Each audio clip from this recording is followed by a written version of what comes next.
నిజంగా పరమగీతములు అనే ఈ పుస్తకమును మనందరికీ తెలుసు, అద్భుతమైన జ్ఞానము కలిగిన సొలొమోను గారు రాశారు. దేవుడు ఆయనకి ఇచ్చినటువంటి జ్ఞానం భూమి మీద మరెవ్వరికీ ఇవ్వలేదండి. ఆయనకు ముందు కానీ ఆయనకు తర్వాత కానీ ఇంత గొప్ప జ్ఞానము కలిగినటువంటి వ్యక్తి మరెవ్వరూ లేరు. క్రీస్తు పూర్వం 973 నుండి 933 వరకు 40 సంవత్సరాల పాటు ఆయన ఇశ్రాయేలు దేశాన్ని 12 గోత్రములను రాజుగా పరిపాలన చేశాడు. చాలా తెలివైన రాజు. అద్భుతముగా రాసినటువంటిది, ఆత్మ సంబంధముగా. నిజంగా పరమగీతము అనేది చాలా ఆత్మ సంబంధమైనది. దేవుని వాక్యములో వేటిని కూడా వ్యర్థముగా వాడుకోకూడదు. అందులో ఉన్న ఆత్మ సంబంధమైన మర్మాలను మాత్రమే హృదయపూర్వకంగా అర్థం చేసుకొని ఆ మాటలను మనం తీసుకోవాలి. నిజంగా దేవుని ప్రేమను బహుగా వివరించేటువంటిది పరమగీతము. దేవుని ప్రేమ రమ్యమైనది, అమూల్యమైనది, అనిర్వచనీయమైనది. దేవుని ప్రేమ ఆకాశము కంటే ఎత్తైనది, సముద్ర అగాధ జలము కంటే లోతైనది. ప్రియులరా, దేవుని ప్రేమ వెలకట్టలేనిది. కానీ దీని ప్రక్కన మానవుడి ప్రేమ పెడితే ఇది తేలిపోయే ప్రేమ. మానవుడి ప్రేమ ప్రేమ అని పిలిచేది హాని చేస్తుంది, కీడు చేస్తుంది, అపకారం చేస్తుంది. ఏమండి, ఈ ప్రేమలో చాలా వ్యర్థత్వం ఉన్నది.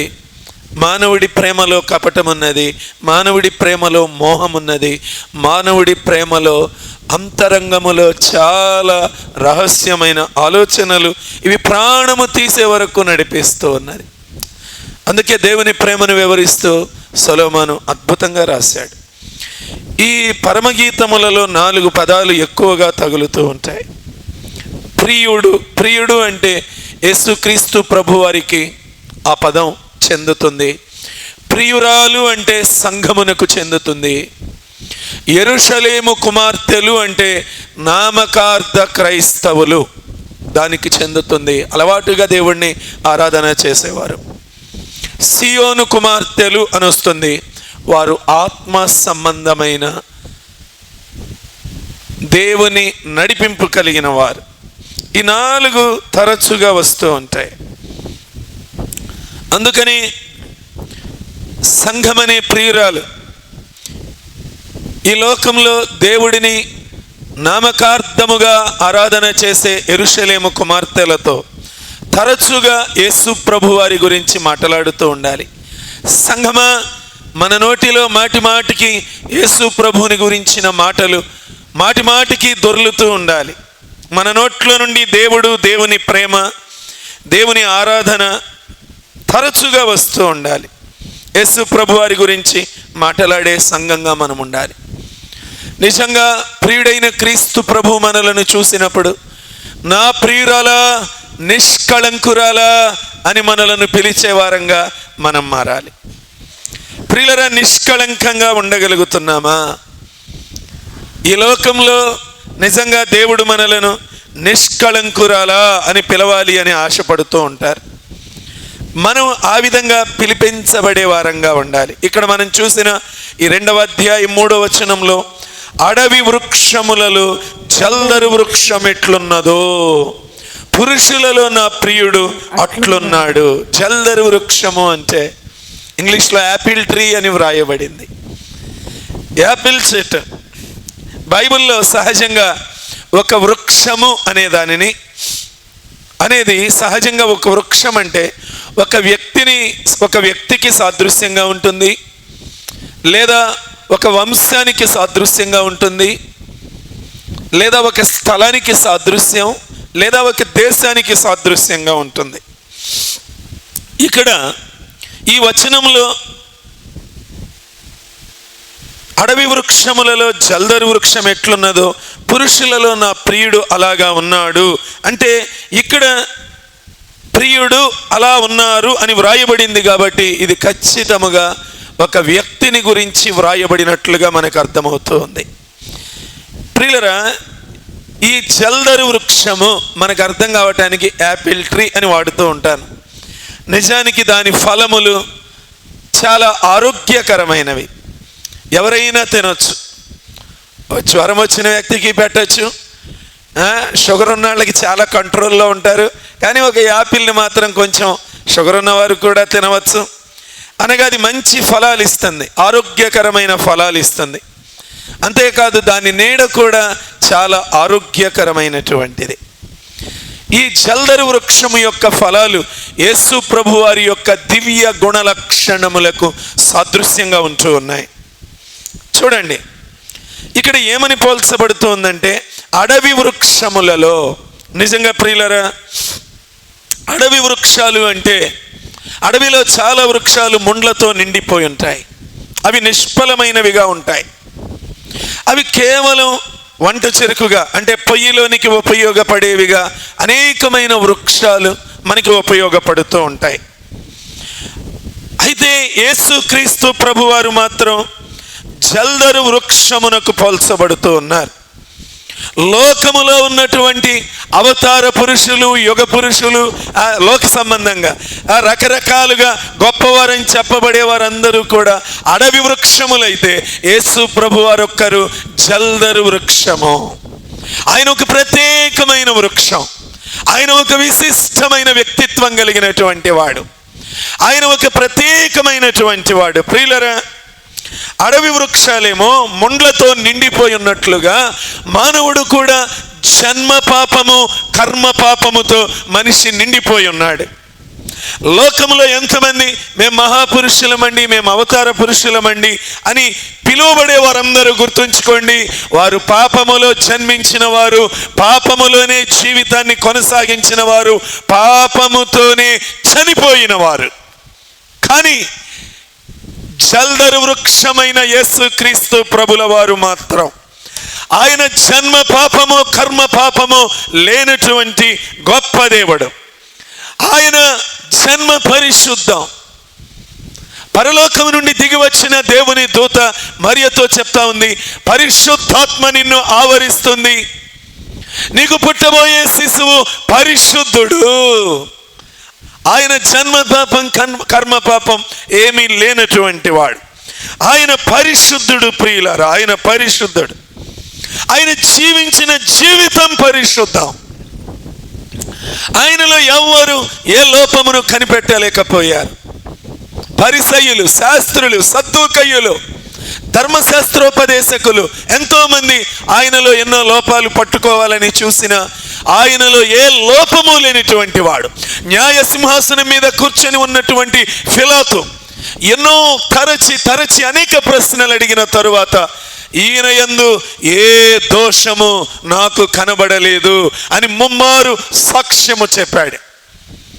ప్రియులైన ఆయనలో ఏ పాపము లేనటువంటి వాడు. అంతేకాదు, ఇంకొక విషయం తెలుసా, దయ్యాలు కూడా యేసు ప్రభు వారిని చూసి నీవు దేవుని అతి పరిశుద్ధుడవు అని కేకలు వేసినాయి.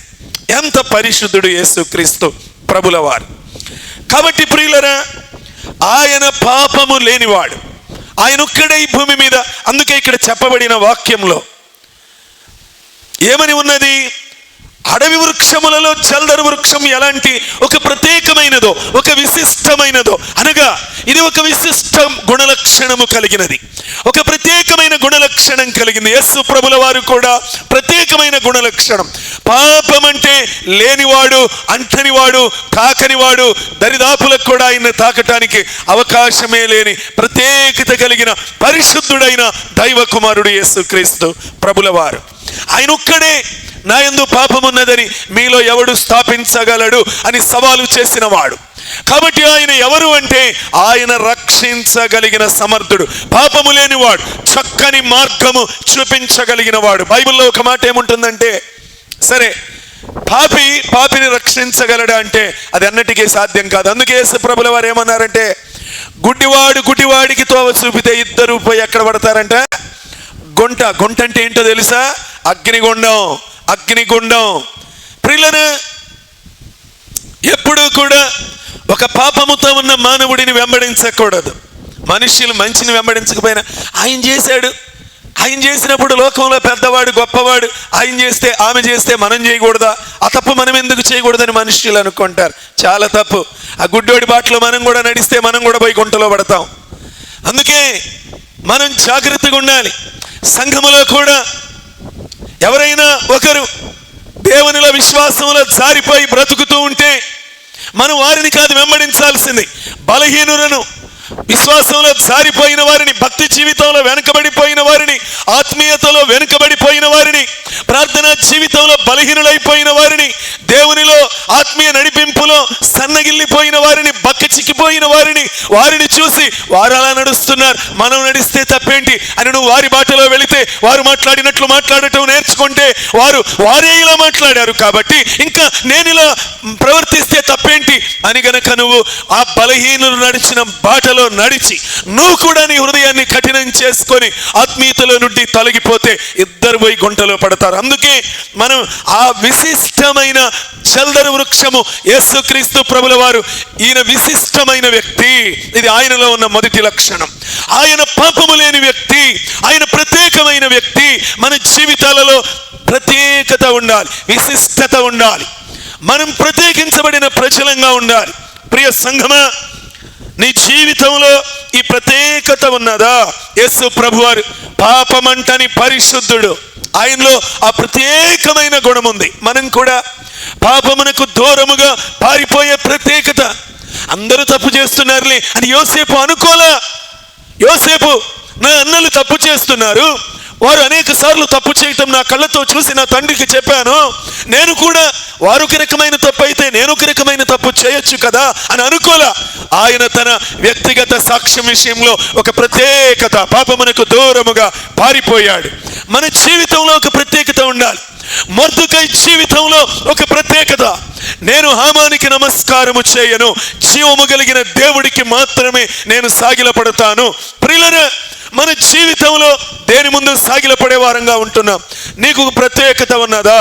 నేను యేసు ప్రభువుకు చెందిన వ్యక్తిని, నేను చల్దరు వృక్షమునకు చెందిన వ్యక్తిని, నాలో ఆ ఫలములే రావాలి అని ఒక ప్రత్యేకించబడిన జీవితం మనం కలిగి జీవించగలుగుతున్నామా? చల్దరు వృక్షము అనగా ఇది ప్రత్యేకించబడినది. యేసుక్రీస్తు ప్రభుల వారు ఆయన ప్రత్యేకత కలిగినటువంటి వాడు. ప్రియులారా, అందుకే ఏమని పాడుతుంది ఈమె? 10,000లో నా ప్రియుడిని గుర్తించవచ్చును. 10,000లో కూడా నా ప్రియుడు ప్రత్యేకమైన వాడు. మనల్ని గుర్తుపట్టగలరా? నువ్వు ఎవరితో కలిస్తే వారితో మిళితమైపోతున్నావా? ఎంతమందితో కలిసినా సరే ఆ వ్యక్తి ప్రత్యేకంగా ఉంటాడు. ఇదిగో, ఎంత మందితో కలిసిన ఆ వ్యక్తి గుణం వేరు. అతను అబద్ధమాడాడు, అతడు మాట తప్పడు, అతడు పవిత్రంగా ఉంటాడు, పరిశుద్ధంగా ఉంటుంది, సత్యమే మాట్లాడుతుంది అని 10,000 మందిలో మధ్యలో ఉన్నా కూడా నువ్వు ఒక ప్రత్యేకమైన వ్యక్తిగా కనబడుతున్నావా? నువ్వు పనిచేసే స్థలములో, నువ్వు చదువుకునే ప్రాంతంలో, ఇదిగో ఈ బిడ్డ, ఇతడు తప్పు చేయడు, ఇతడు మనలాగా సినిమాలు చూడడు, వ్యర్థమైన పోకిరి మాటలు మాట్లాడాడు, అపవిత్రమైన దృశ్యములు చూడరు, ప్రత్యేకంగా ఉంటారు అని 10,000 మందిని, నీ కాలేజీలో ఉన్నా, నీ ఆఫీసులో ఉన్నా, ఎంతమంది ఉన్నా వారి మధ్యలో ఇదిగో ఈ వ్యక్తి ప్రత్యేకింపబడిన వ్యక్తి అనే ప్రత్యేకత కలిగి ఉన్నామా? లేక నలుగురితో కలిసిపోయి ఎవరితో కలిసినప్పుడు వారి మాటలో మాట కలుపుతూ ప్రియులరా నీలో ప్రత్యేకతను పోగొట్టుకుంటున్నావా? లేక ఎంతమందిలో కలిసినా ఇదిగో ఆ వ్యక్తి యేసు ప్రభుకు చెందిన వ్యక్తి, ప్రాణం పోయినా అబద్ధమాడాడు, ప్రాణం పోయినా మనం చేసే ఈ తప్పైన పనులలో ఏకీభవించాడు.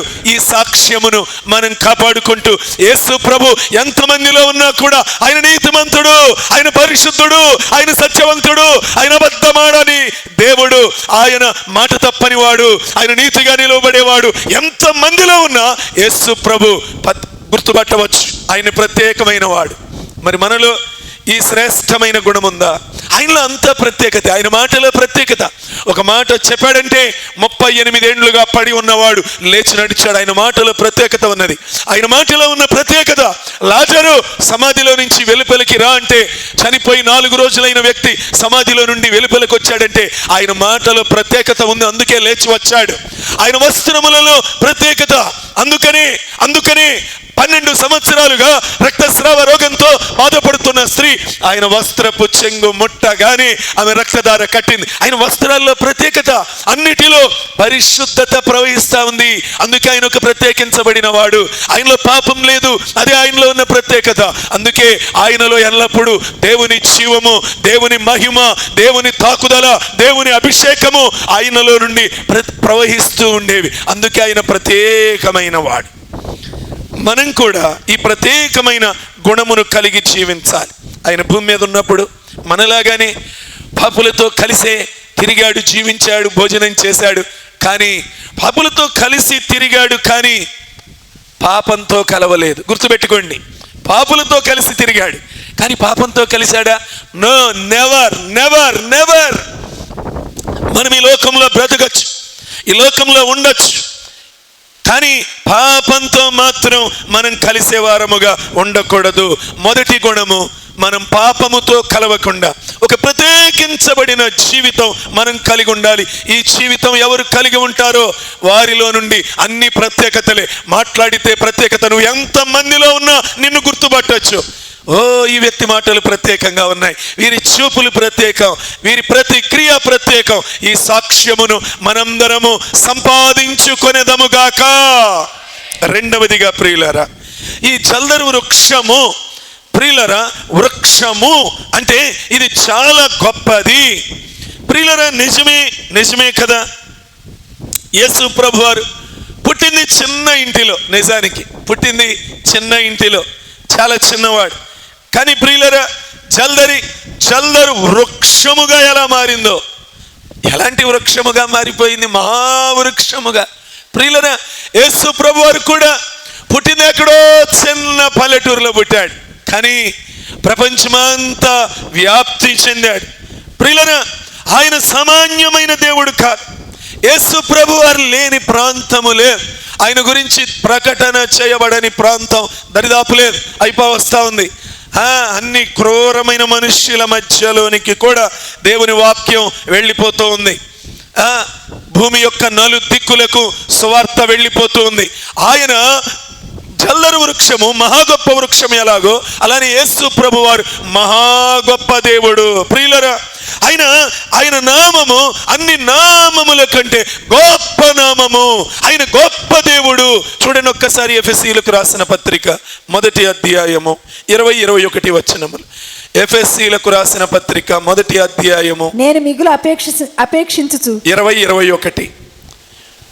ఆయన బలాతిశయము చేత క్రీస్తును మృతుల్లో నుండి లేపి సమస్తమైన ఆధిపత్యము కంటేను, అధికారము కంటేను, శక్తి కంటేను, ప్రభుత్వము కంటేను ఈ యుగమునందు మాత్రమే కాక రాబోవు యుగమునందును పేరు పొందిన ప్రతి నామము కంటేను ఎంతో హెచ్చుగా పరలోకమునందు ఆయనను తన కుడిపార్శ్వమున కూర్చుండబెట్టుకొని ఉన్నాడు. ప్రియులరా, ఏందంటే ఆయన పేరు పొందిన ప్రతి నామము కంటే హెచ్చైనటువంటి నామము. ఆ నామము ఏమి నామం అండి? అన్ని నామముల కంటే గొప్ప నామము. ఈ నామములోనే సర్వ మానవ కోటికి రక్షణ ఏర్పాటు చేయబడిన నామము. ఏమని ప్రకటన చేశారు అపొస్తలులైనటువంటి యేసు ప్రభు శిష్యులు? ఈ నామమున తప్ప మరి ఏ నామమున రక్షణ లేదు అని ప్రకటించిన నామము ఇది. అన్ని నామముల కంటే పైనున్న నామము. ప్రియులారా, 4:12 అపొస్తల కార్యములు. ఈ నామముననే మనము రక్షణ పొందవలెను గాని మరి ఎవని వలనను రక్షణ కలుగదు. ఈ నామముననే మనము రక్షణ పొందవలెను గాని ఆకాశము క్రింద మనుష్యులలో ఇయ్యబడిన మరి ఏ నామమున రక్షణ పొందలేము. మరి ఎవరి వలన, ఏ అడవి వృక్షము వలన రక్షణ లేదు. ఈ లోకంలో మహామహులు, అవతార పురుషులు అని పిలువబడే ఏ నామము నన్ను రక్షించలేదు. కేవలము అత్యున్నతమైన యేసు నామము. ప్రియులరా, ఈ లోకంలో ఏ అవతార పురుషులైనా వీళ్ళందరూ ఎవరు? ఈ భూమి మీద ఉండేవారు మాత్రమే. వారికి పేర్లు పెట్టింది వారు ఈ భూమి మీద ఉన్న వారే పేర్లు పెట్టారు. వారికి పేర్లు పెట్టింది భూమి మీద ఉన్నవారే. భూలోకంలో మనుష్యులే వారికి పేర్లు పెట్టింది. వాళ్ళు మేము ప్రతిరూపాలమని చెప్పుకున్న ఎవరికైనా సరే పేర్లు పెట్టబడింది భూమి మీద ఉన్న మనుష్యులు, ఆకాశము క్రింద ఉన్న మనుష్యులు, వీళ్ళ ద్వారా మాత్రమే వారికి నామములు పెట్టబడినాయి. కానీ యేసు నామము, ఈ గొప్ప నామము, ఈ విస్తరించిన నామము, ఇది ఏ నామమో తెలుసా? ఇది పర సంబంధమైన నామము. దేవుని దూత పరలోకము నుండి దిగి వచ్చి నీకు పుట్టబోయే కుమారుడు తన ప్రజలను వారి పాపము నుండి ఆయన రక్షిస్తాడు కాబట్టి ఆయనకు యేసు అనే పేరు పెట్టబడుతుంది. ఎక్కడి నుంచి వచ్చింది ఈ నామం? పై నుండి వచ్చింది, పరలోకము నుండి వచ్చింది. ఆ నామము ఈ రోజున నీ నోటిలో పెడితే ఆ గొప్ప నామమును స్తుతిస్తూ ఉన్నావా? ఆ నామములో ఉన్న రక్షణను నువ్వు పొందుకున్నావా? ఆ నామమును మహిమపరుస్తూ జీవిస్తున్నావా? ఆ నామమునకు అవమానము రాకుండా బ్రతుకుతున్నావా? ఆయన బిడ్డని చెప్పుకుంటున్నాం, మంచిదే. కానీ ఆ నామము మనకేం చేస్తా ఉందండి? ఆ నామము మనలను మోక్షానికి చేర్చే నామము. ఆ నామము మనకు విడుదల కలుగ చేసే నామము, మన పాపము నుండి మనల్ని విడిపించే నామము, రక్షణను ఏర్పాటు చేసే నామము, స్వస్థతను కలుగ చేసే నామము, ప్రతి సమస్యలో విడుదల కలుగ చేసే నామము. అపొస్తలుడైన పౌలు గారు అంటాడు, నాకు మహిమాయుక్తమైన సంతోషం అంట యేసు నామాన్ని బట్టి. ఆయనకు మామూలు సంతోషం కాదు. ఏ నామము మన పాపములను తుడిచివేసి మనకు విడుదల ఇచ్చి, అందుకే కీర్తనకారుడు అంటాడు కదా, తన అతిక్రమములకు పరిహారమునొందినవాడు, తన పాపమునకు ప్రాయశ్చిత్తమునొందినవాడు ధన్యుడు. నన్ను ధన్యులుగా చేసిన గొప్ప నామము, విస్తరించిన నామము యేసు నామము. ఈ మహా గొప్ప నామము యేసు నామము నీ జీవితంలోనికి వచ్చిందా? నోట్లోనికి వచ్చింది, ఓకే. మాట్లాడితే యేసు నామమున ప్రార్థిస్తున్నాను అంట, ఓకే. నోటిలోనికి వచ్చిన ఈ నామము నీ హృదయంలోనికి వచ్చిందా?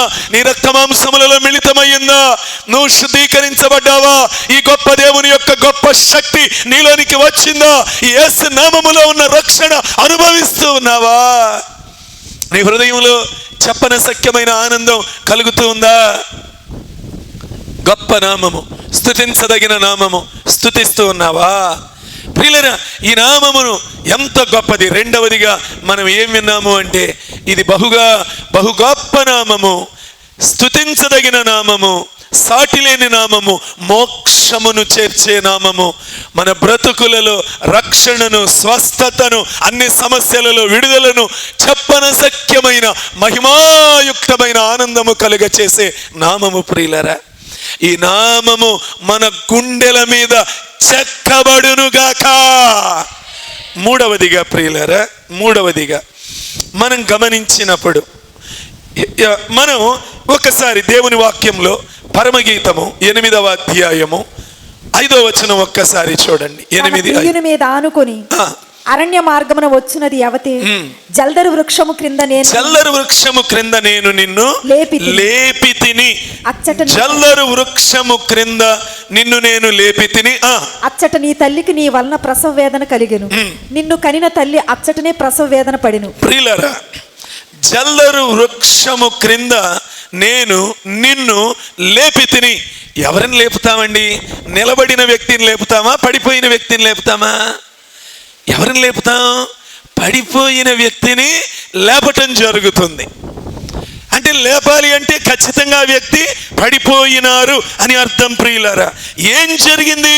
ఏదెను తోటలో ఆదాము అవ్వ నైతికతలో పడిపోయినారు. దేవుని ఆజ్ఞలను అనుసరించి నడవటంలో నుండి విఫలమై పడిపోయినారు. అయ్యో, జీవ వృక్ష ఫలమునకు దగ్గరలోనే ఉండి వారు పడిపోయినారు. సైతానుడు వారిని పడగొట్టి వేసింది. అయ్యో, ఎంత నష్టం జరిగింది! ఏం జరిగిందంట? పౌలు గారు రాస్తున్నాడు చూడండి, 2వ కొరింథీయులకు వ్రాసిన పత్రిక 11వ అధ్యాయము 3వ వచనము. సర్పము తన కుయుక్తి చేత హవ్వను మోసపరిచినట్టు మోసపరిచింది. మోసపోయారు, మోసపోవటం ప్రారంభమైంది. మీ మనస్సులను చెరుపబడి మనస్సులు చెరపబడ్డాయి. పడిపోయినప్పుడు క్రీస్తు ఎడలనున్న సరళత నుండి క్రీస్తు ప్రభు యొక్క సరళతలో నుండి తప్పిపోయారు. పవిత్రత నుండి పవిత్రతలో కూడా పడిపోయారు. మనిషి 4 విధాలుగా ఏదెను తోటలో మోసగించబడ్డాడు. ప్రియులరా, మనస్సులు చెరుపబడినాయి. మూడవదిగా సరళతలో నుండి, క్రీస్తు ఎడలనున్న సరళతలో నుండి పడిపోయాడు. పవిత్రతలో కూడా జారిపోయి పడిపోయినాడు. 4 నష్టాలు ప్రియులారా. ఈ పడిపోయిన మానవుడిని, ఈ తప్పిపోయిన మానవుడిని, ఈ కోల్పోయిన మానవుడిని తిరిగి లేవనెత్తటానికి జల్దరు వృక్షము క్రీస్తు ప్రభు, పడిపోయిన వ్యక్తిని తిరిగి లేవనెత్తటానికి యేసుక్రీస్తు ప్రభుల వారు భూమి మీదకి దిగి వచ్చారు. పడిపోయిన నిన్ను నన్ను, లేవలేకపోతున్న నిన్ను నన్ను, నష్టపోయిన నిన్ను నన్ను, అయ్యో 100 గొర్రెల్లో ఒక గొర్రె తప్పిపోయి ఎక్కడ చిక్కుకుందంట? పొదల్లో చిక్కుకుపోయిందట. ఏ పొదలో చిక్కుకుపోయిందో దానిని తిరిగి విడిపించటానికి, నశించిన దానిని వెతికి రక్షించటానికి ఆయన దిగి వచ్చాడు. ఆ పడిపోయిన దానిని, ఆత్మీయంగా పడిపోయిన నిన్ను నన్ను తిరిగి లేవనెత్తటానికి ప్రియులరా, ఆ కరుణామయుడైన దేవుడు క్రిందికి దిగి వచ్చాడు. ఏం తిరిగి లేపటానికి ఏం చేయాల్సి వచ్చింది? ప్రసవ వేదన పడాల్సి వచ్చిందంట. ఏ వేదన పడ్డాడు? ప్రసవ వేదన. సహోదరులకి తెలుసు. ఒకసారి ఒక దైవజనుడు చెప్తా ఉన్నారు, నిజంగా డెలివరీ టైంలో ఒక స్త్రీ పడే వేదన, 22 ఎముకలు ఒక్కసారి విరిగితే, ఒకే దెబ్బన విరిగితే ఎంత నొప్పో, ప్రసవ సమయంలో స్త్రీ పడే వేదన అంత భయంకరంగా ఉంటుందంట. యేసుక్రీస్తు ప్రభుల వారు దానికంటే ఎంత ప్రసవ వేదన పడ్డాడు ప్రియులరా. పడిపోయిన మానవుణ్ణి తిరిగి లేపటానికి, నాకు ఈ పాపమే బాగుంది అని పాపంతో పెనవేసుకుపోయిన మానవుణ్ణి, అరే బాబు అది చిగటగలిగిన దొంగ ఊపిరా, పైకి మెత్తగా ఉంటుంది, క్రమక్రమంగా నిన్ను లోపలికి గుంజి వేసుకుంటుంది అని ఆ లోపలికి లాగి వేస్తున్న చిగటగలిగిన దొంగ ఊబిలో నుండి నిన్ను నన్ను పైకి లాగటానికి ఆయన ఎంత ప్రసవ వేదన పడ్డాడో ప్రియులరా.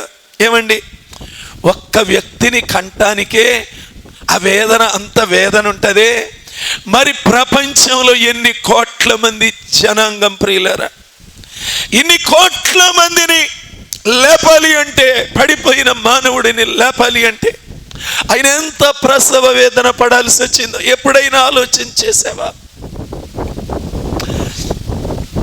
ఒక తప్పు మార్గంలో తిరుగుతున్న మన కుమారుడు, మన కుమార్తెను బాగు చేయలేక ఏడుస్తా ఉంటా, తల్లడిల్లిపోతా ఉంటా. ఒక అగస్త్యుని సరైన మార్గంలో పెట్టలేక మోరిక ఏడ్చి 15 సంవత్సరాలు పైగా కన్నీరు కార్చి చచ్చిపోయింది. ఎంత ప్రసవేద! ఒక్క వ్యక్తి కోసం ప్రపంచంలో ఇన్ని కోట్ల మంది ప్రజలను, పడిపోయిన వారిని తిరిగి లేపటానికి యేసు ప్రభు ఎంత ప్రసవేదన పడ్డాడో ఎప్పుడన్నా ఆలోచించేసావా? ఇప్పటికైనా నీ బ్రతుకులో నేను మారాలనే ఆశ ఉందా? అయ్యో యేసయ్యను ఇంత వేదన పెడుతున్నానే, దేవుని సన్నిధి తెలిసే, వాక్యం తెలిసే ఈ పని చేస్తే ఇలాగే బ్రతుకుతుంటే ఆయన గుండె ముక్కలైపోతా ఉంటదే, ఎంతవరకు నా కోసం ఆయన వేదన చెందుతాడు?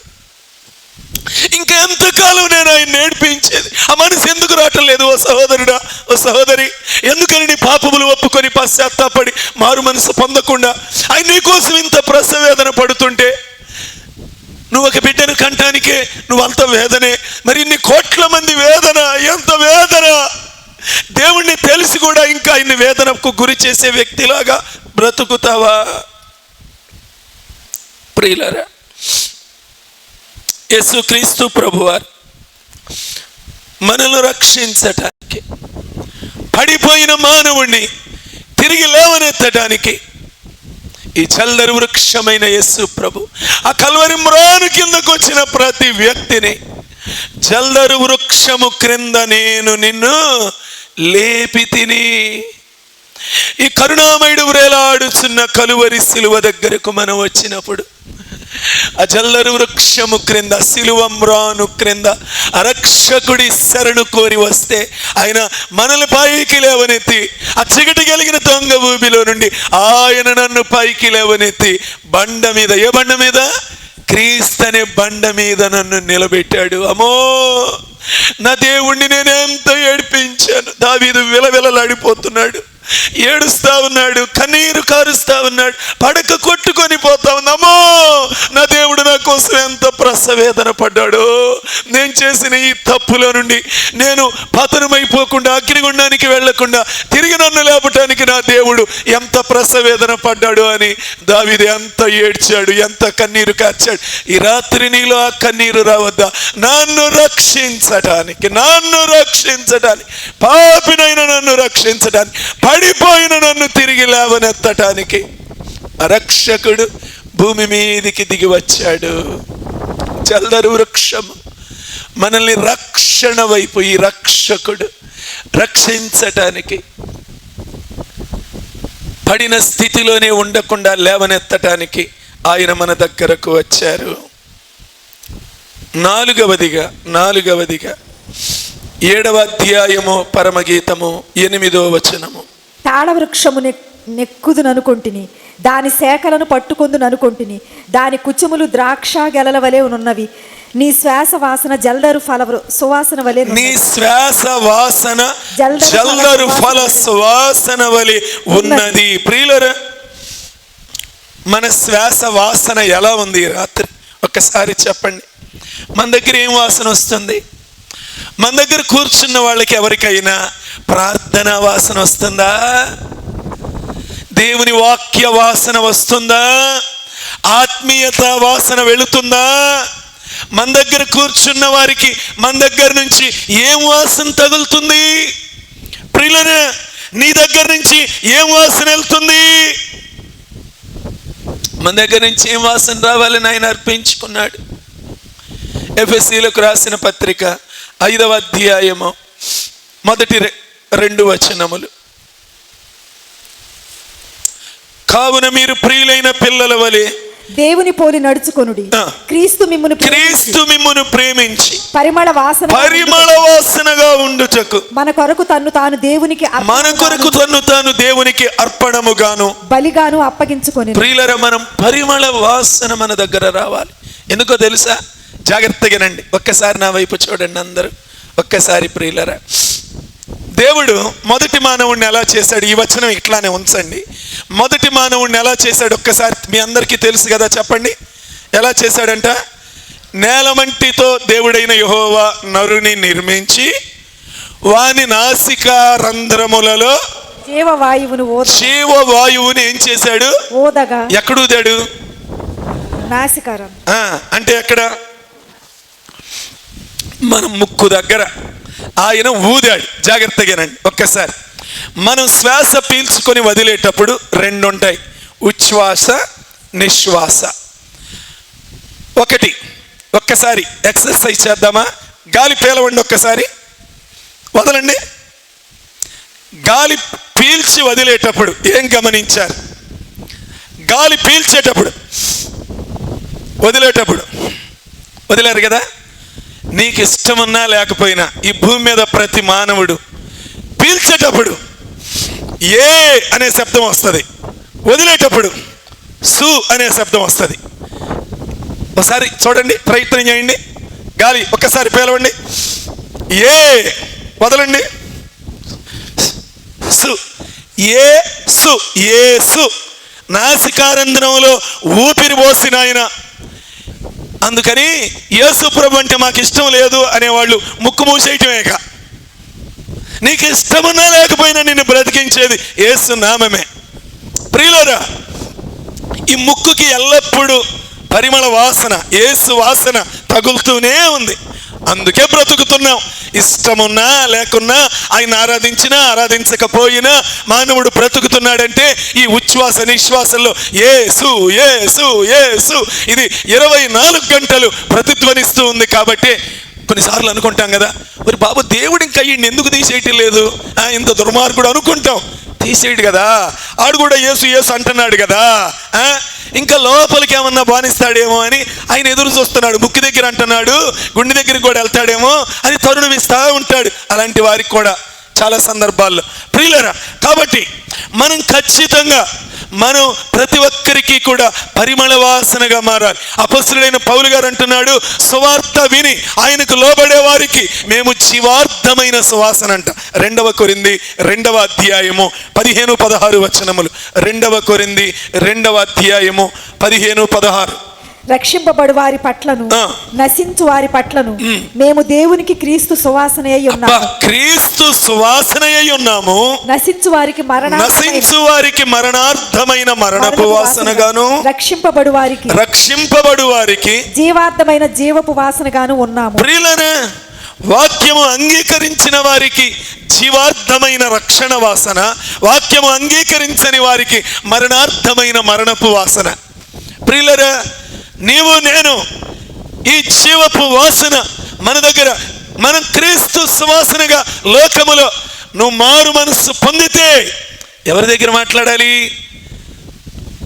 సుట్టు వాసన, బీడి వాసన, సిగరెట్ వాసన, కైని వాసన, సార వాసన, పాన్పరాకు వాసన వచ్చేవాడి దగ్గరికి వెళ్ళి జాగ్రత్త, మారు మనసు పొందు. అప్పుడు వాడు లోబడితే జీవపు వాసన.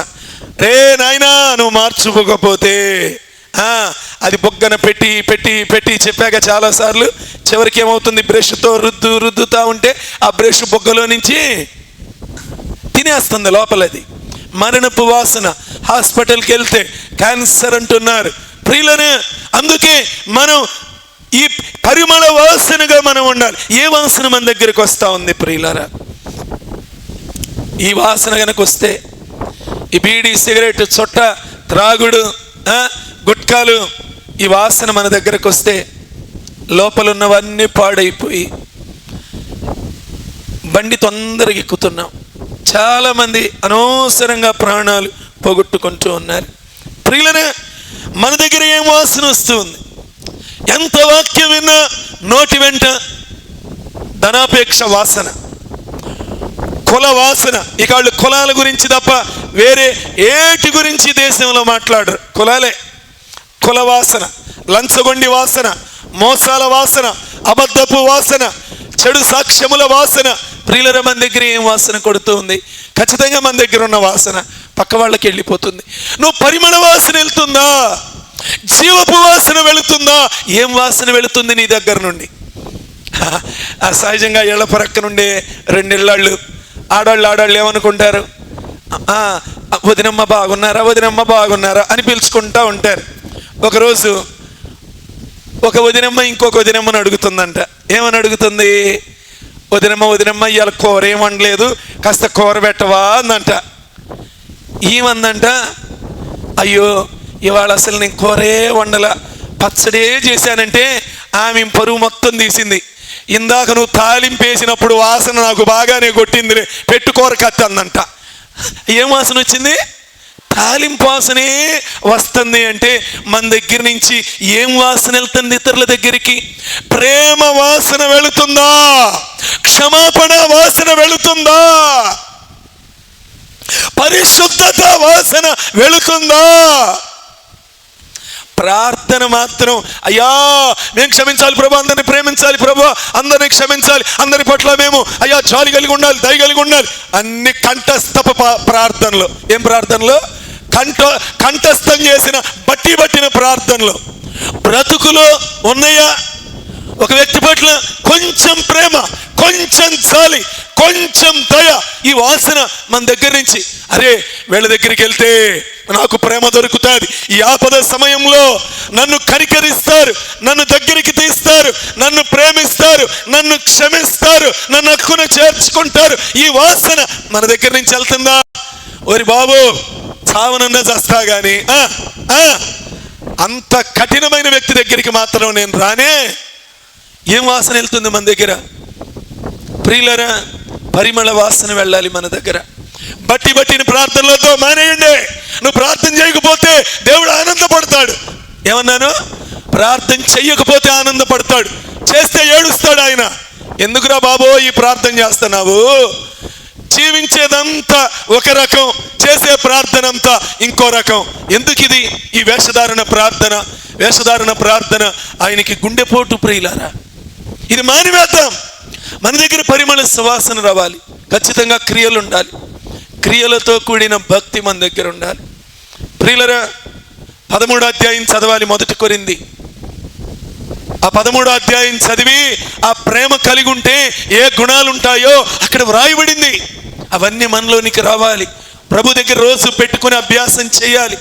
ప్రభువా, ప్రేమ నాలో ఉంటే మత్సరపడను, డంబముగా నడవను, త్వరగా కోపపడను, కీడు చేయను, హాని చేయను, అపకారం చేయను, ఏ విషయంలో ఊరికే దూకుడుగా నాయన ఎలా పడితే అలా ఉండను, చాలా నిమ్మళమైపోతాను. నా దగ్గర నుంచి ఈ మొదటి కొరింథీ 13 అనే పరిమళ వాసన నాలో రావాలి అని ప్రార్థన చేసుకోవాలి. ప్రియులారా, మన దగ్గర దేవుని పరిమళ వాసన రావాలి. యేసుక్రీస్తు ప్రభుల వారు, ఆయన దగ్గరంట జల్దరు ఫల వాసన. బా, ఏం సువాసన ఆయన దగ్గర! అందులో నుంచి ప్రియులరా, ఆ ఫలములు ఎలాంటి పరిమళ సువాసన వెదజల్లుతా ఉన్నాడు. ఆ శిలువ మీద ఆ పరిమళ సువాసన ఆ 2వ దొంగ ముక్కుకెళ్ళి తగిలింది. వెంటనే యేసు, ఎంత మంచి దేవుడువా, నీవు నీ రాజ్యములోనికి వెళ్ళినప్పుడు తండ్రి వీరేమి చేయుచున్నారో వీరెరుగరు గనక వీరిని. ఆ క్షమాపణ వాసన ఆ వ్యక్తికి తగిలింది. అంతే, ఆ క్షమాపణ వాసన తగిలి అతని జీవితం మార్పు చెందింది.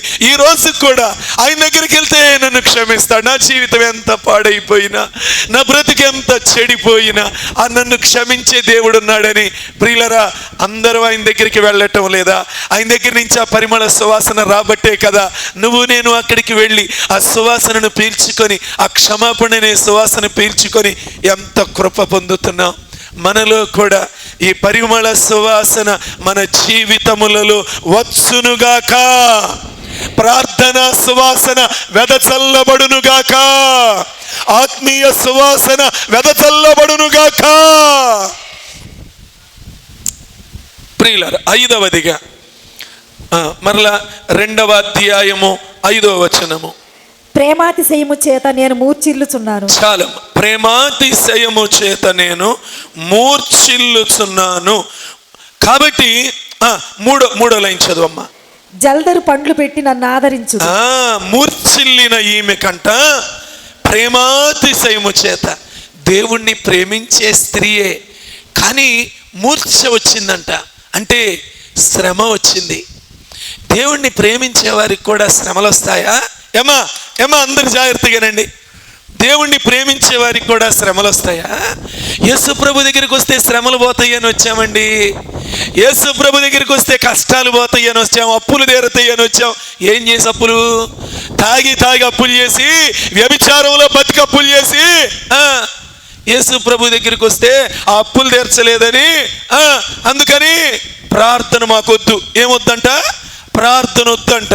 ఎందుకని? తాగి వ్యభిచారంలో బతికి బాగా అప్పుల్లో మునిగిపోయి దేవుడు సహాయం చేయలేదంట. అందుకని ప్రార్థన వద్దంట. నువ్వు పోతే పేడబోయా, ఇంకా దేవుడు 10 మందిని లేపుకుంటాడు. ప్రియులారా, దేవుడి దగ్గరికి ఎందుకు రావాలి? మనం ఎందుకు రావాలి?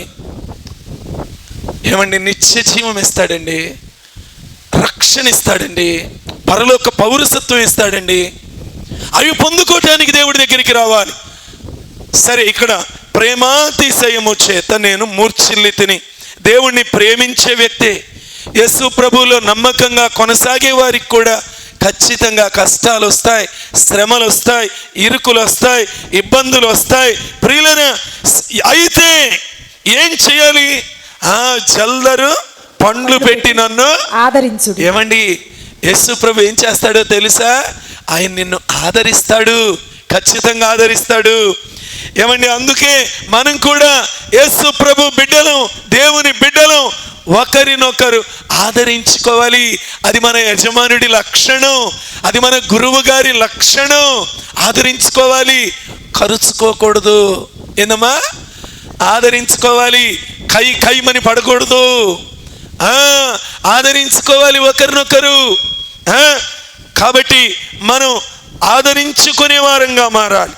బలురక్కసి చెట్లలో 2వ వచనం, వల్లి పద్మము కనబడునట్లు స్త్రీలలో నా ప్రియురాలు కనబడుతున్నది. ప్రియులరా, ప్రియుడి కంట బలురక్కసి చెట్లలో వల్లి పద్మం ఎంత చక్కగా కనబడుతూ ఉంటుందో అలాగా నా ప్రియురాలు కూడా కనబడుతూ ఉంది.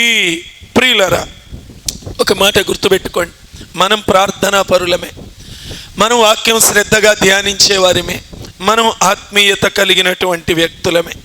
మరి మనలో నుండి పరిమళ సువాసన బయటకు వెదజల్లబడాలి అంటే ఖచ్చితంగా ఏం జరగాలో తెలుసా? అక్కడ ఒక దెబ్బ పడితే అప్పుడు దానిలో నుండి ఆ వాసన, ఒరిజినల్ వాసన బయటకు వస్తుంది. మన పరిమళ వాసన బయటకు వెళితే ఖచ్చితంగా దేవుడు ఆ గాయాన్ని తిరిగి పూడుస్తాడు. ప్రియులరా, అయితే ఆ దెబ్బలో నుండి దేవునికి మహిమ రావాలి. పౌలు గారి శరీరం మీద ఎన్ని దెబ్బలు పడినాయి, ఆయన దేవుణ్ణి నమ్మకంగా వెంబడిస్తుంటే 1 తక్కువ 40 కొరడా దెబ్బలు, 5 సార్లు, 3 సార్లు బెత్తములతో, 1 సారి రాళ్లతో, నదుల వలన ఆపదలు, ప్రయాణముల వలన ఆపదలు, ఓడ బ్రద్దలై సముద్రంలో పగిలిపోవటం వలన ఆపదలు, దొంగల వలన ఆపదలు, స్వజనుల వలన ఆపదలు, పట్టణములు, అరణ్యములు, సముద్రములలో కపట సహోదరుల వలన ఆపదలు. ఇన్ని ఆపదల్లో ఆయన ఇవన్నీ తగులుతానే ఉన్నాయి. దేవుడు అంటున్నాడు, నా కృప నీకు. ఈ గాయాలు చేసే వాళ్ళందరిలో మార్పు వచ్చేస్తా ఉంది. అనేక చోట్ల సంఘములు కట్టబడినాయి. అరే, ఇంత కొట్టినా ఈయన మనల్ని దూషించటంలా, ఈయన ప్రతీకారము చేయటంలా, ఈయన నోటిలో నుంచి ప్రతి దూషణ రావటంలా ప్రియులరా గాయాలవుతాయి, శ్రమలు వస్తాయి. అప్పుడే దేవుని పరిమళ వాసన బయటకెళ్తుంది. ప్రియులరా, దేవుడు కూడా కావలసిన ఆదరణ ఇస్తాడు. స్టెఫను మీద రాళ్ల దెబ్బలు పడుతూ ఉంటే ఆయనలో నుండి పరిమళ సువాసన బయటకెళ్ళింది. దేవా, వీరి మీద ఈ పాపము మోపకము. ఈ దినాల్లో ఏమంటున్నారు పొరపాటున, అది తప్పే. ఒక వ్యక్తిని ఇదిగో మా కూతుర్ని చంపిన మా అల్లుడు కూడా నా కూతుర్ని ఎట్లా చంపాడో మా అల్లుడిని కూడా అట్లా చంపాల్సిందే అంటున్నారా? అంటలేదా? ఖచ్చితంగా అంటున్నారు, ఖచ్చితంగా అంటున్నారు. మా రక్తపు కళ ఏం చేయాలమ్మా? మీకు ఈ విలేకరులు మామూలు వాళ్ళు కాదు. మీకు ఏమి న్యాయం కావాలనుకుంటున్నారమ్మా? మా ఇంట్లో మా కొడుకుని చంపిన వాడిని నడి బజార్లో సజ్జనార్ గారు ఏందంట, సజ్జనార్ గారు వాడిని ఎన్కౌంటర్ చేయండి అంటున్నారు. ప్రియులరా, చంపాల్సిందే ఎక్కడ చూసినా. కానీ యేసు ఎవరిలో ఉంటాడు? వారిలో నుండి దేవా, వారి మీద ఈ పాపము మోపకము. కళ్ళ ముందు భర్త కాలిపోయాడు. 6 సంవత్సరాల ఫిలిప్పు, 8 సంవత్సరాల తిమోతి, వాళ్ళిద్దరు 6-8 సంవత్సరాల వయసున్న బిడ్డలిద్దరు, తిమోతి, ఫిలిప్పు ఇద్దరు కాలిపోతే గ్రాహం స్టెయిన్స్ గారి ఫ్యామిలీ కాలిపోతే గ్లాడిస్ స్టెయిన్స్ గారు అంటుంది, నా భర్తను నా బిడ్డను చంపిన వారిని నేను క్షమిస్తున్నాను. గాయమైనప్పుడు పరిమళ వాసన బయటకు వెళ్ళింది. ప్రపంచం ముందు భారతదేశం సిగ్గుతో తల ఉంచుకున్నది. ఆమెకు దేవుడు ఆదరణిచ్చాడు. ఆ తల్లికి ప్రపంచం అంతా ఏమి మహాతల్లి, ఎవరైనా అనగలరా అలాంటి మాట? భర్తను చంపి బిడ్డలను చంపిన వ్యక్తిని నేను క్షమిస్తున్నాను. ఏమి స్టేట్మెంట్ ప్రియులారా! ఎవరివ్వగలరు? ఈ జల్దరు వృక్షం యేసు ప్రభు ఎవరి జీవితాలలో ఉంటారో వారిలో ఖచ్చితముగా ఈ పరిమళ వాసన వస్తుంది. యేసు ప్రభుల వారు ప్రియులారా మన జీవితంలో ఆయన ఈ సమయంలో మనకు కావలసిన ఆదరణ కూడా ఇస్తాడు. శ్రమ నీలో ఉన్న పరిమళ సువాసన బయటికి వెదజల్లబడటానికి, అనేకులు దేవుని దగ్గరకు ఆకర్షింపబడటానికి, నీ గుణశీలముల ద్వారా యేసు ప్రభుని మహిమపరచడానికి. అలాని ఆయన ఆదరించడా? ఆయన ఆదరిస్తాడు. జల్దరు పండ్లు పెట్టి నన్ను ఆదరించండి. దేవుని వాక్యం నిన్ను ఆదరిస్తుంది. ఏమండి, దేవుడు ఇదిగో నీ వాక్యమే గనక నన్ను ఆదరించకపోతే నా శ్రమలో నేనేమైపోయేవాడిని, నశించిపోయేవాడిని అంటున్నాడు దావీదు మహారాజు. ఏం ఫలాలు ప్రియులారా, జల్దరు ఫలాలు మనల్ని ఆదరిస్తాయి. ఎన్ని శ్రమలు వచ్చినా గుర్తుపెట్టుకో, ఆయన ఆదరణకర్త. ఆయన మనలను అనాథలుగా విడువడు. పాట పాడతారు కదా, ఆదరణ కర్తవు అనాథలుగా విడువవు. పాట పాడతాం కానీ నమ్ముతామా? నమ్మలేకపోతున్నాం. లేదు లేదు లేదు. ఈ ఆదరణకర్త మన జీవితాలను ఎన్ని సందర్భాలలో ఆదరించాడు. మనం కూడా ఇప్పుడు ఏం చేయాలి? శ్రమలలో నిలవబడాలి. శ్రమలలో దేవుని ఆదరణ పొందుతూ శ్రమ పడుతున్న వారిని ఆదరించే వారముగా మనందరము మార్చబడుదుముగాక. ఒక మాట అడగనా, ఏమనుకోరుగా? ఆదరణ మాటలు నీ దగ్గర ఉన్నాయా? ప్రియులరా, నీ గుండె లోతుల్లో నుంచి ఆదరించగలవా? కృంగిపోయిన వ్యక్తిని బలపరచగలవా? ఆ ప్రేమ చూపించగలవా? ఆ ప్రార్థన చేస్తున్నావా? జల్దరు వృక్ష ఫలములు ఆదరిస్తాయి. అవి నీలో ఉంటే నీకు ఆదరణ, నీ ద్వారా ఇతరులకు ఆదరణ. పౌలు గారు ఏమంటున్నాడో చూడండి ఒక్కసారి. మేము 2 కొరింథీ 1:4 దేవుడు మమ్మును ఏ ఆదరణతో ఆదరించుచున్నాడు, ఆ ఆదరణతో ఎట్టి శ్రమలలో ఉన్న వారినైనను ఆదరించుటకు శక్తి గలవారమగునట్లు ఆయన మా శ్రమ అంతటిలో మమ్మును. నీ శ్రమల్లో నిన్నెందుకు ఆదరిస్తున్నాడో తెలుసా? ఇతరుల శ్రమలలో నువ్వు ఆదరించే వ్యక్తిగా మారాలని. ఇక్కడే తేడా వస్తుంది. మనం ఆదరణ పొందుతున్నాం, ఇతరులను ఆదరించలేకపోతున్నాం. నీ దగ్గర నిజముగా జల్దరు ఫల సువాసన, జల్దరు ఫలాలు ఎలా ఆదరిస్తాయి? దేవుడు ఎంతమందిని ఆదరించాడు. ఎంతమంది ఆయన దగ్గరికి గుండె కోతతో వచ్చారు, గుండెకు గాయాలై వచ్చారు. అయ్యా, నన్ను బాగు చేయగలవా? కుష్ఠంతో నిండిపోయానయ్యా, నా ఇంటికి వెళ్ళటానికి కూడా నాకు అవకాశం లేదు, రాళ్లతో కొట్టి గ్రామంలోనికి వెళ్తే నన్ను చంపేస్తారయ్యా. ఓ, ఆ వ్యక్తి గుండె గాయం ఆయనకు అర్థమై ఆదరించాడు. తన హస్తములతో తాకి ఆదరించాడు. అయ్యా, నా కుమార్తె దయ్యం పట్టి బాధపడుతుందయ్యా, ఆదరించాడు కనాను కుమార్తెను. ఆయన దగ్గరికి ఎవరు వచ్చినా ఆదరించాడు. ఆదరణ పొందుతున్నాం. పౌలు గారు అంటున్నాడు, మా శ్రమల్లో మేము ఆదరణ పొందుతూ మేము కూడా శ్రమల్లో ఉన్న వారిని ఆదరిస్తున్నాం. మనందరము ఇట్టి ఆదరణ పొందుకొని దేవుడి దగ్గర నుంచి మనం పొందిన ప్రతి ఆదరణ ఇతరులకు అందించెదముగాక. 6వదిగా 2:3 మరలా, అడవి వృక్షములలో జల్దరు వృక్షం ఎట్లున్నదో పురుషులలో నా ప్రియుడు అట్లున్నాడు. ఆనందభరితనై నేను అతని నీడను కూర్చుంటే. అబ్బా, ఏమి దేవుడండి! ఈ చెట్టు అంట మంచి నీడనిచ్చే చెట్టు. ఏ చెట్టు చెప్పండి ఒక్కసారి?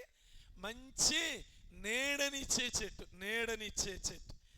ఎంత గొప్ప నీడండి! సహజంగా ఇక మనకి సీజన్ మొదలవుతుంది, భయంకరమైన ఎండలు. చాలా మంది ఇదివరకు వర్షాకాలం వేసుకునేవాళ్ళు, ఇప్పుడు ఎండాకాలం కూడా వేసుకుంటాం. ప్రియులరా, గొడుగు నీడ ఏం చేస్తుంది? సరే, వర్షం వచ్చేటప్పుడు గొడుగులోకి వెళ్తే ఏమండి, ఇక్కడ వరకే కాపాడబడేది, మొత్తం తడిసిపోవటమే. మనం రెండో వ్యక్తి వస్తే ఇద్దరం తడిసిపోవటమే. ఏ నీడ మనల్ని కాపాడలేకపోతుంది.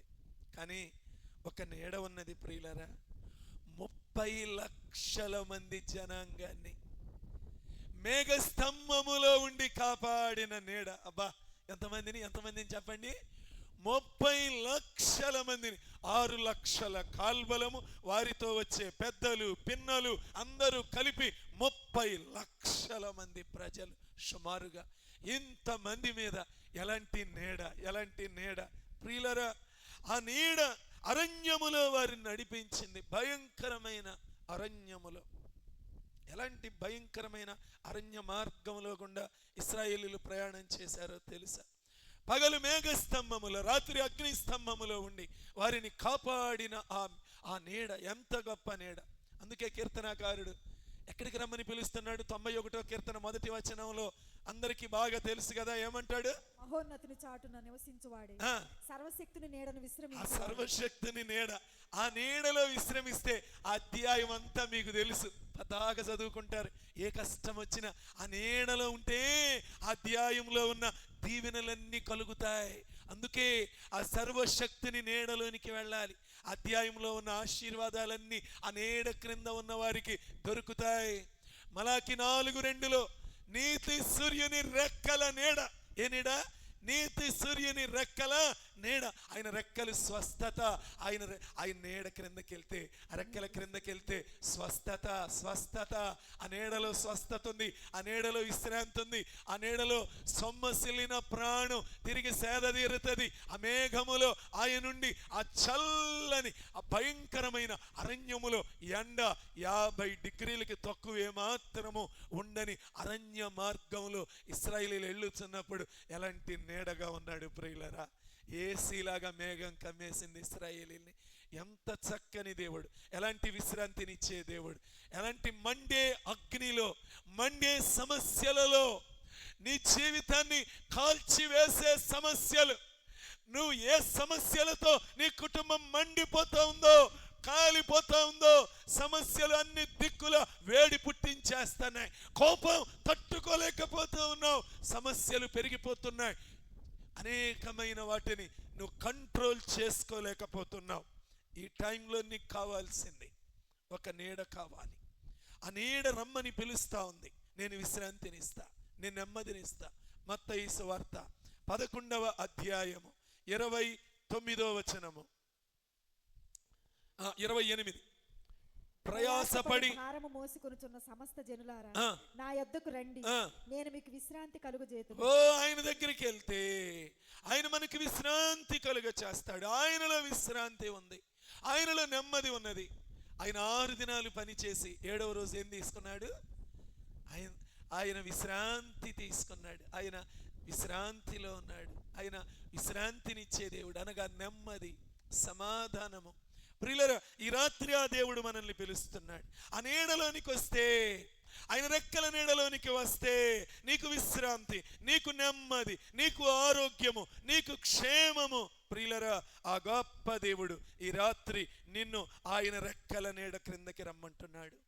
నువ్వు ఏ సమస్యతో మండుతూ ఉందో నీ కుటుంబం, ఇంటిలో ఎవరిని కదిలించినా చిర్రుబుర్రులాడుతున్నారేమో, ఒకరి మీద ఒకరికి సరిపడటం లేదేమో, ఎటు చూసినా ఎవరిని కదిలించినా పిలిచినా అగ్ని కురుస్తా ఉన్నదేమో, సమాధానమంతా పోగొట్టుకున్నావేమో, నెమ్మది పోగొట్టుకున్నావేమో, నీ పరిస్థితులు, కుటుంబ పరిస్థితులు కకావికలం చేసేసినాయేమో, ఏ దిక్కున నీవు నెమ్మది లేని వ్యక్తివిగా మారిపోయావేమో.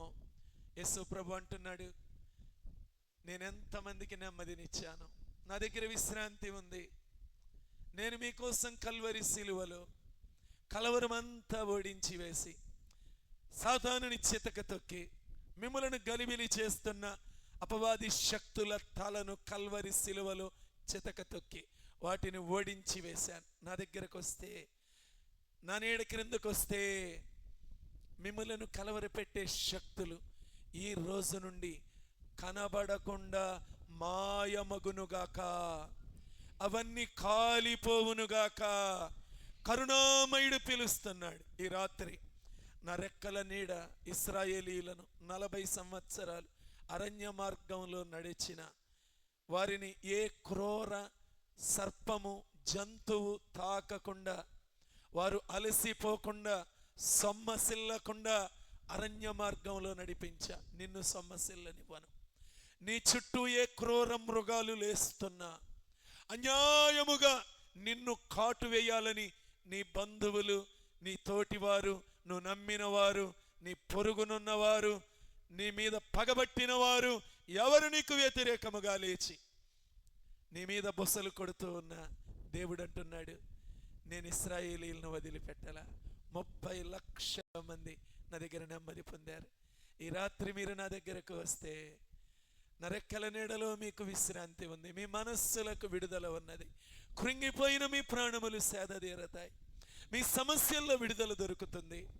నేను మీకు స్వస్థతనిస్తాను, మీ సమస్యలు, ఎగిరెగిరి పడుతున్న సమస్యలను, బొబ్బరించుచున్న కొదమ సింహమును నేను అణిచివేస్తాను, నేను నెమ్మదినిస్తాను. నా దగ్గరకు రండి. ఒకవేళ యవనులారా మీ శరీరములో సాతానుడు ఏదైనా వేడి పుట్టిస్తూ ఉంటే, అపవిత్రమైన కోరికలతో వేడి పుట్టిస్తూ ఉంటే, నెమ్మది లేకుండా చేస్తూ ఉంటే, ఈ రాత్రి దేవుడు అంటున్నాడు, నా రెక్కల క్రిందకు రా, నీకు నెమ్మదిస్తా, నీకు విడుదలిస్తా, నీకు శాంతినిస్తా. నీ జీవితమును కాల్చివేయటానికి చూస్తున్న యవన కోర్కెలను, సాతానుడు ప్రవేశపెడుతున్న అపవిత్ర ఆశలను కాల్చివేసి నేను నీకు నెమ్మదినిస్తా. ఈ రాత్రి ఈ కరుణామయుడి దగ్గరికి వెళ్దామా? ఈ జల్దరు వృక్షము ఎంత శ్రేష్టమైనది. ఆయన ఆ కల్వరి శిలువలో మన కోసం తన ప్రాణమును పెట్టి, తన రక్తం కార్చి మనకు విడుదలను తీసుకొని వచ్చాడు. పాపములతో గందరగోళమైపోతున్న మన హృదయానికి నెమ్మది తీసుకొచ్చాడు. ఇక నాకు అగ్నిగుండమే అనుకుంటున్న నీకు అవసరం లేదు. నీకోసం నేను పరలోకాన్ని సిద్ధం చేశా, నిత్య జీవాన్ని సిద్ధం చేశా. నా దగ్గరకు రా అని పిలుస్తున్నాడు. అయ్యా, ఈ రాత్రి ఈ జల్దరు వృక్షపు నీడలోనికి నేను వస్తున్నాను ప్రభువా. నేను పడిపోయినాను ప్రభువా, నన్ను లేవనెత్తము నాయనా. నేను మూర్ఛిల్లినాను నాయనా. అయ్యా, నన్ను ఆదరించము నాయనా అని నువ్వు మొర్ర పెడితే ఆయన నీ దగ్గరకు రాబోతున్నాడు, నిన్ను లేవనెత్తబోతున్నాడు, నిన్ను పరిమళ వాసనగా మార్చబోతున్నాడు. నీలో ఉన్న దుర్వాసన యావత్తు తన రక్తంతో కడిగివేసి నిన్ను పరిశుద్ధుడిగా మార్చి పరిమళ వాసనగా నింపబోతున్నాడు. ఈ గొప్ప కృప దేవుడు మనందరికీ అనుగ్రహించునుగాక. ప్రార్థన చేసుకుందాం అందరం దేవుని సన్నిధిలో.